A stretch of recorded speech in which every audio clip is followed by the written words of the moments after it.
Did you know that the average male produces 525 billion sperm cells over a lifetime? But what if you decided to keep them all in-house for a year?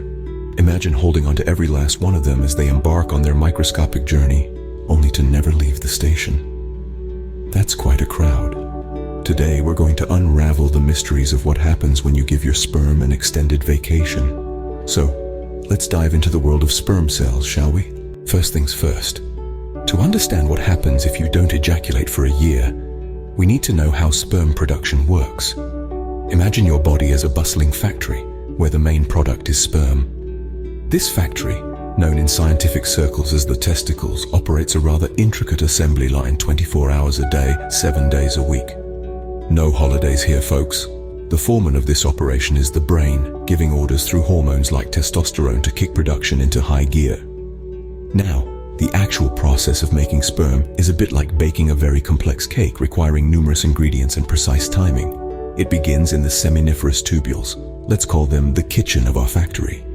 Here, germ cells divide and transform through a process called spermatogenesis, which sounds like a magic spell, but is actually more like a meticulous dance choreographed by nature.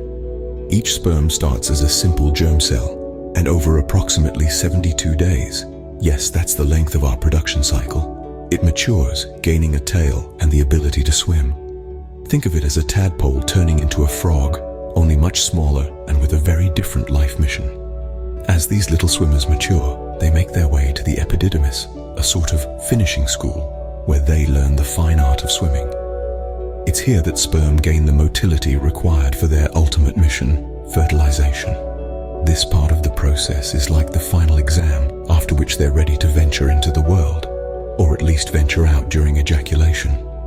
But here's a fun fact. Not all sperm make it to the finish line. It's a competitive world in there, with about 1,000 sperm produced per heartbeat. Yet, only the fittest survive the journey to the storage vaults, awaiting their big moment. Now that we know how the little swimmers are made, let's see what happens if they don't leave the pool. Imagine your testicles as a busy factory that never stops producing, but the exit doors are locked for a year. What happens then? Well, let's dive into the curious case of a year without ejaculation and explore the changes one might observe in the body, particularly focusing on sperm and hormonal levels. First off, contrary to popular myths, not ejaculating doesn't lead to an overflow situation. The human body is too clever for that. Instead, sperm that aren't ejected eventually break down and get absorbed back into the body. Think of it as the body's own recycling program, where no resource goes to waste. Now, what about the sperm production line itself? It keeps chugging along. The testicles continue to produce millions of sperm daily. It's like having a factory that's always on, regardless of the demand. This continuous production doesn't really cause any physical harm or discomfort, which might be a bit of a surprise. It's all business as usual in the production department. However, the plot thickens when we consider the hormonal orchestra in the body. Testosterone, the leading hormone affected by ejaculation, plays a key role here. During a year of no ejaculation, some studies suggest that there might be a temporary spike in testosterone levels initially. But here's the kicker. The body eventually adapts, bringing hormone levels back to a state of equilibrium. It's the body's way of maintaining balance, ensuring that nothing goes too out of whack. Moreover, the absence of ejaculation doesn't mean sexual arousal and erections pack up and leave. They're still very much part of the picture. What changes, however, is the psychological aspect. Some report feeling more energetic, potentially due to the retention of semen, which some cultures believe is a source of vitality. So, the factory keeps producing, but where does all the product go? Well, that's a story for the next part of our journey.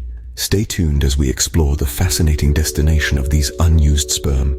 You might be wondering, do the sperm cells just pile up like a traffic jam on a Monday morning? Well, let's dive into that. Imagine if you had a factory, right? And this factory is producing goods non-stop around the clock. But one day, you decide to close the outlet store. Now, what happens to all those goods that are being produced? Do they just pile up in the storage room waiting for the doors to open again? That's a pretty good analogy for what happens with sperm cells. The testicles, our little factory, are constantly producing sperm. But if there's no ejaculation, does it mean we're headed for a sperm traffic jam? Well, Not really. You see, the body is a master of efficiency. It doesn't like waste. It's like a well-oiled machine that recycles and reuses whatever it can. So when it comes to sperm cells, the body has a pretty neat system in place. If the sperm aren't ejaculated, they don't just sit around twiddling their microscopic tails. Instead, they're reabsorbed into the body. That's right, the body breaks them down and reuses the nutrients to produce more sperm cells. It's like a never-ending cycle of production and reabsorption. Think of it as a library. Sperm cells are like books that have been taken off the shelves, but not checked out. Instead of letting these books gather dust, the library puts them back on the shelves for others to read. But here's where it gets even more interesting. The body doesn't just randomly reabsorb sperm cells. Oh no, it's smarter than that. It targets the oldest ones first. It's like a first in, first out system. So, the sperm cells that have been hanging around the longest are the first to go. So, next time you're wondering about the fate of unused sperm cells, remember this. The body is not a storage room for unused goods. It's a recycling machine. Nothing goes to waste. Every cell, every nutrient has a purpose and is used efficiently. So, it's not a traffic jam, it's more of a recycling program. Now, let's talk about the elephant in the room. What are the long-term effects of this sperm cell recycling program? Imagine your body as a bustling city where sperm cells are the workers. They're constantly on the clock, producing, moving, and if not exiting, well, they're getting recycled right back into the system.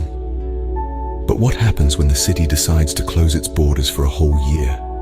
Does it turn into a ghost town or a thriving, self-sustaining community? First off, there's the hormone hustle. Testosterone, the hormone largely responsible for sperm production, continues to be produced regardless of ejaculation. However, the lack of ejaculation doesn't necessarily mean your testosterone levels skyrocket. Instead, they maintain a steady rhythm like a DJ keeping a baseline beat at a festival. It's all about balance. Now, onto the sperm themselves. Without the regular clear-out, one might imagine a traffic jam of epic proportions. However, the body is smarter than a peak hour jam. Unused sperm are broken down and reabsorbed. It's like having an internal recycling plant that ensures nothing goes to waste. The components are reused, perhaps coming back as anything from a hair follicle to a muscle fiber. Talk about versatile building blocks. But what about the physical effects?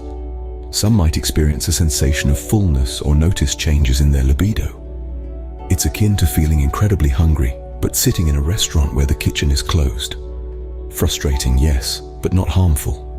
Psychologically, the impacts can vary widely. For some, abstaining can lead to increased focus and energy. Think of it as saving up your battery power for a big project. For others, it might be a source of stress or anxiety, like waiting for a delayed flight without a departure time. So it seems the body has its own way of dealing with a no-exit situation. It's equipped with sophisticated systems that ensure, even in the absence of ejaculation, life, or at least the life of sperm cells, goes on quite efficiently. This internal rerouting and recycling could well be one of nature's most underrated magic tricks. So next time you think about the body's functions, remember, it's got more backup plans than a Secret Service agent. So, there you have it, folks. The body is a marvelous thing, isn't it? We've journeyed through the fascinating world of what happens when you decide to hold back on ejaculating for a whole year. From the sperm production extravaganza to the hormonal hoedown, it's been quite the tale. Let's do a quick wrap-up, shall we? First off, your body doesn't just shut down sperm production. No, sir. It keeps chugging along, creating those little swimmers whether they have a grand exit or not.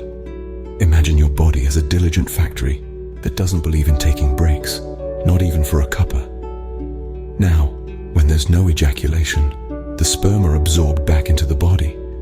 It's like your body is recycling its own resources. Think of it as an internal eco-friendly program. Reduce, reuse, and recycle. And hormones? Well, they just keep doing their hormone thing.